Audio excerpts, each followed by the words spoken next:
Pemirsa, Ibu Kota Nusantara atau IKN menerima hibah dari Amerika Serikat senilai total 10,9 juta dolar Amerika Serikat atau setara dengan 157 miliar rupiah untuk mengembangkan sistem Smart City.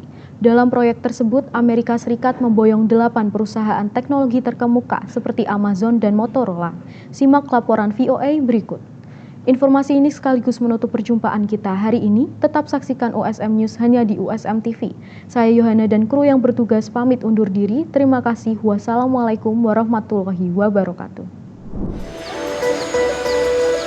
Pembiayaan dari Amerika Serikat ini diarahkan untuk proyek pilot pembangunan pusat komando terintegrasi atau Integrated Command Center yang akan mengelola sistem kota pintar di Nusantara.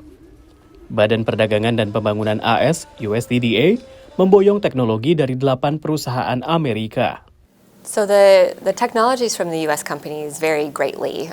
Some of them include a lot of the software elements that will be supporting the artificial intelligence, the real-time collection and management of data as it comes in.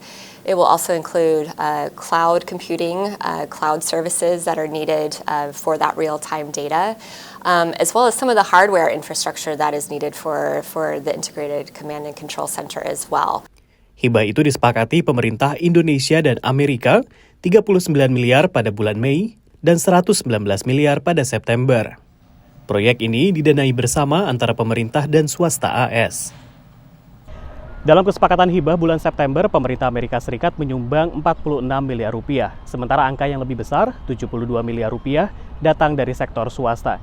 Perusahaan-perusahaan ini adalah nama-nama terkemuka di negeri pemansam yang membawa keunggulan dari industri masing-masing. Kedepannya, Amerika sangat berminat untuk investasi di IKN dalam sektor digital, energi, dan transportasi. We don't have anything in the pipeline yet. I think that there will be opportunities potentially in the energy space, in the transportation space. Those are key sectors where USTDA has a long history of supporting transportation links that Nusantara will need. Selain dari Amerika Serikat, IKN juga mendapat investasi dari Tiongkok dalam bidang properti, Rusia dalam bidang properti, dan Australia dalam bidang pendidikan. Menurut otorita IKN, investasi sekarang difokuskan dalam 12 sektor. Dari hunian, kemudian telekomunikasi, transportasi, energi, kemudian pengolahan limbah, pengolahan air, ya, water maupun waste management, infrastruktur seperti tadi hotel, shopping center, tapi juga ada medical infrastructure, education infrastructure, teknologi, dan lain sebagainya, total ada 12. Otorita IKN menyebut sudah mengantongi 282 investor, baik domestik maupun asing. Untuk investor asing, paling banyak dari Tiongkok, Singapura, dan Jepang.